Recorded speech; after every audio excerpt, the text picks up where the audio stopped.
When I was a boy, I spoke as a child.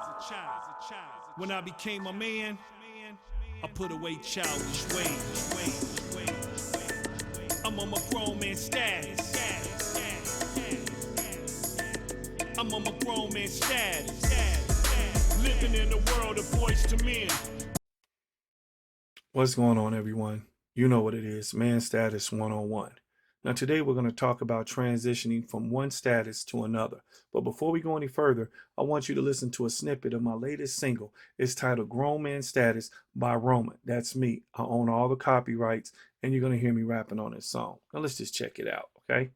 Let's go.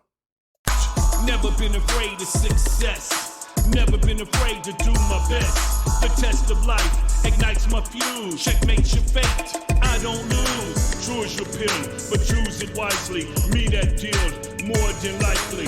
Airbnb, me on the leases. Me packed up the puzzle, now me stack the pieces. I'm on my grown man status. You're looking at a king and my likes to eat. You hear that? You're looking at a king and me likes to eat. I'm a king, I likes to eat. I'm on my grown man status. I'm grown, I ain't a kid no more. I really love these lyrics in this particular part. I love the part where I say, never been afraid of success. Never been afraid to do my best. See, that's the problem with a lot of people. They're afraid to get success. Don't be afraid. Grab it, take it, achieve it, and love it. And do your best. Don't be afraid to do your best. Quit holding back. Get all that you're capable of getting, and you'll be a lot happier once you do. Now, the word of today is amphibian. Do any of y'all know what the word amphibian means? If not, let's look it up. This is what it says. Amphibian. An amphibian is a cold-blooded vertebrate animal that is born in water and breathes with gills. As the larva grows into its adult form, the animal's lungs develop the ability to breathe air, and the animal can live on land. Frogs, toads, and salamanders are all amphibians. The word amphibian comes from the Greek word amphibios, which means to live a double life. Now let's stop right there. Okay, so as you can see, those three species, the salamander, the frog, and the newt, they're all born underwater and they have gills, which means they're able to live on land as well as underwater. Now, a lot of y'all might say, hey, the alligator and crocodile, they breathe underwater. No, they don't. What it is that they know to slow their heart down so slow that they can hold their breath for hours at a time, but they don't actually breathe underwater because they don't have gills. Now, how I'm trying to relate this to us is, as a black man, you need to be an amphibian, meaning you got to know how to live in both fields, the urban field as well as the corporate field. You see, in the hood, you already know how to scrap, you know how to throw them hands, you got to know how to hustle. You got to know how to get your money. You got to know how to look for people who are trying to scam you with some slum jewelry or whatever it is that they're trying to sell that's just to get over on your money. You got to know how to adapt. You got to know how to speak the language. You got to know how to walk. You got to know how to recognize certain gangs and certain hoods by the way they wear their hats, by the way they're sporting their colors, everything. You got to know how to survival.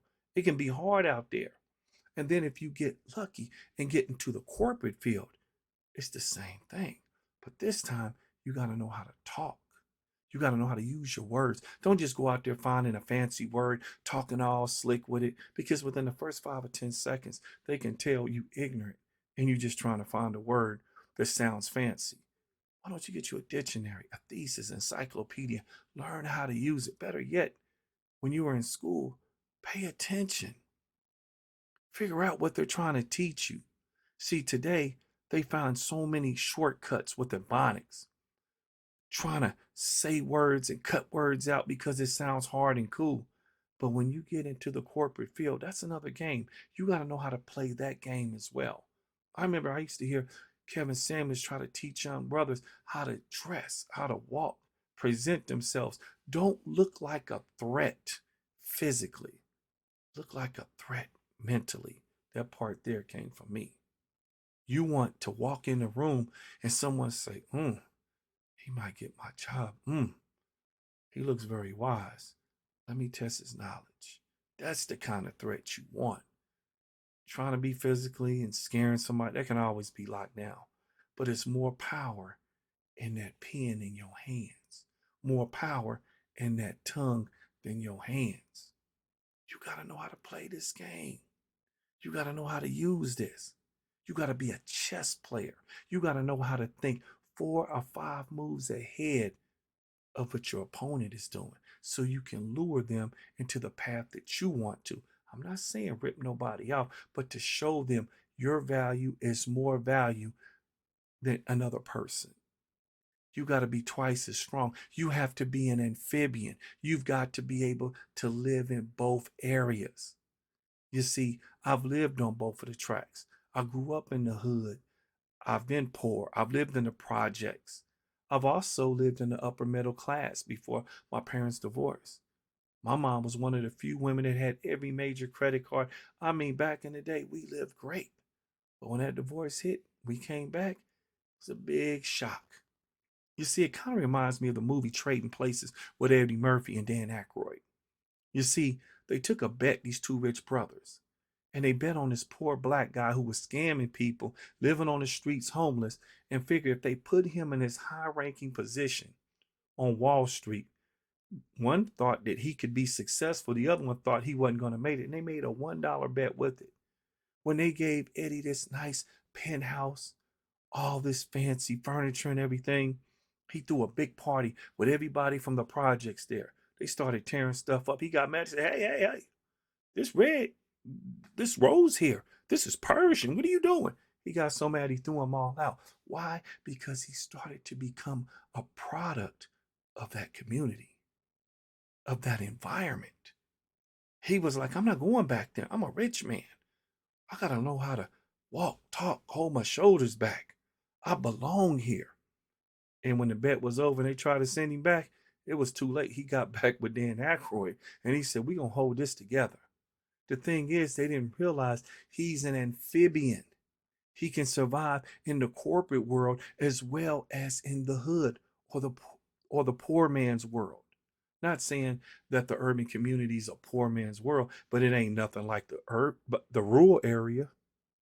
It's an area where you can be successful and everybody can watch you up there. Why not dominate it all? Get all that you can in life. I met Master P. He wasn't this, all of that. He's a very highly intelligent man when he speaks. Why shouldn't he be? He's a college educated brother. You need to be the same way if you want to be successful. Don't leave, don't lean on that hood stuff. When I was in the music business, I seen a lot of brothers try to talk that hood stuff, and when they got in front of them executive producers, they just looked at them like, mm-mm. But unless the talent is really good, if the talent is great and they ignorant, oh, they love you because they're gonna have you get you in a 360 deal. They're gonna rip you all out of all your publishing, and you ain't gonna have nothing. You see, your publishing is your pension in the music industry. I done seen a lot of contracts from a lot of great independent artists, and they getting ripped off. A lot of them labels are out there making you think they net worth is worth that when really they're over their money. It's kind of like a parent. You got a savings account for your child. You put $1,000 in it. The kid can't take $1 out without the bank contacting you first because you're actually over it. You just have the child's name on it. Where there's a lot of labels that you thinking these guys really own and got money, and they don't. The labels put their name out there, but there's a clause in that bank account that says before that artist can touch $1, you have to contact us first, and then we can allow them. It's so sad. A lot of them got to get permission just to go to a party. Well, that's a whole nother story for another time. But like I said, I need you to be an amphibian, be able to live in different areas and be successful in both of them. No matter where they put you, you are going to be successful. But like I always say, God woke you up and the rest is up to you. God woke you up and the rest is up to you. All right, y'all have a good evening. All right, one.